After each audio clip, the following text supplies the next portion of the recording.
वैदिक संस्थान के अध्यक्ष आचार्य रामविलास जी चतुर्वेदी जी और सभी यहाँ उपस्थित भागवत प्रेमी, सत्संग प्रेमी, भक्तजन, सबको अभिनंदन वंदन करते हुए आज बहुत अच्छी क्रांतिकारी वाणी अभी अभी आपने सुनी है स्वामी जी से।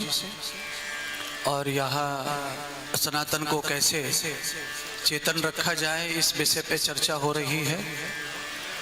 सभी विद्वान अपना अपना पक्ष रख रहे हैं सनातन को सचेत करने में, जागृत करने में।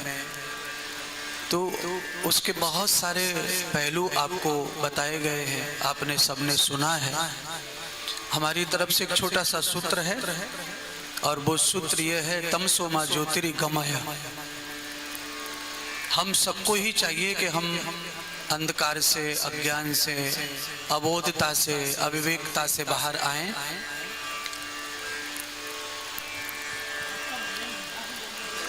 क्योंकि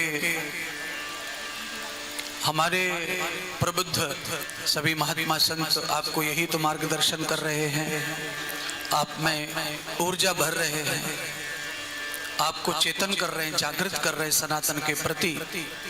कभी कभी क्या होता है कि हमारे यहाँ ब्रज में कहावत है, दिए के नीचे अंधेरा। तो दिए के नीचे वह जो अंधेरा होता है उससे आदमी बहुत बार गिरता है, चोट खाता है।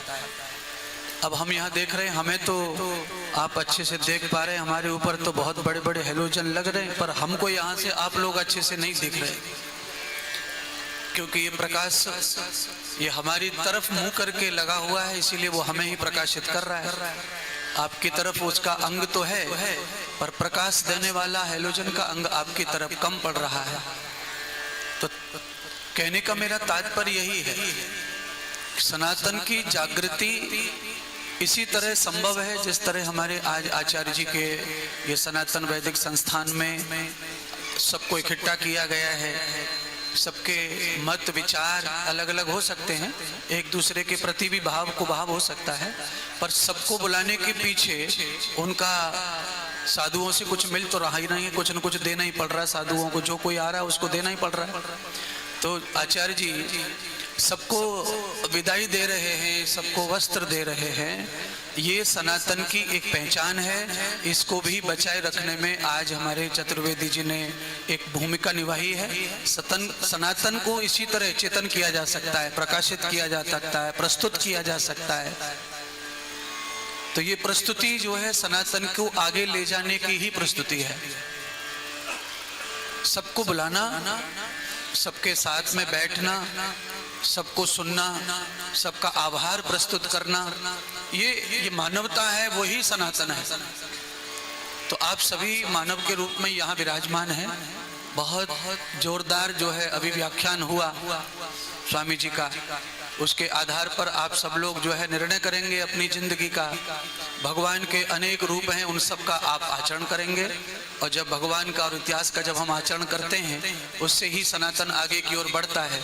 जो पहले हो चुका है, अच्छा था उसे ग्रहण करते चलो, आगे बढ़ाते चलो, जो बुरा था उसे खत्म करते चलो, इससे सनातन निखर के बाहर आएगा। हमने देखा है कई मकान बहुत पुराने पड़े हैं और उन मकानों को कभी कभी उखाड़ के फेंकना पड़ता है। नया मकान बनाना है तो मकान की जब नींव खोदते हैं तो उसमें सोने का भरा हुआ गड्ढा निकल आता है। जब से उसके ऊपर ढेर पड़ा था, दुनिया भर के कुत्ते बिल्ली मलमूत्र कर रहे थे, किसी को नहीं पता था कि इसके नीचे सोने का घड़ा दबा हुआ है, पूर्वज छोड़ के गए हैं। पर भाग्य से वो किसी को मिल गया, उसने पुरुषार्थ किया, उसके प्रारब्ध में था, मिल गया, और मिट्टी हटाई, गंदगी हटाई तो घड़ा ऊपर आ गया। सनातन उसी तरह से कभी कभी जमीन के नीचे जैसे सोना गढ़ा था, ऐसे ही प्रलक्षिप में वातावरण में सनातन का भी कभी कभी अदृश्यपन आ जाता है।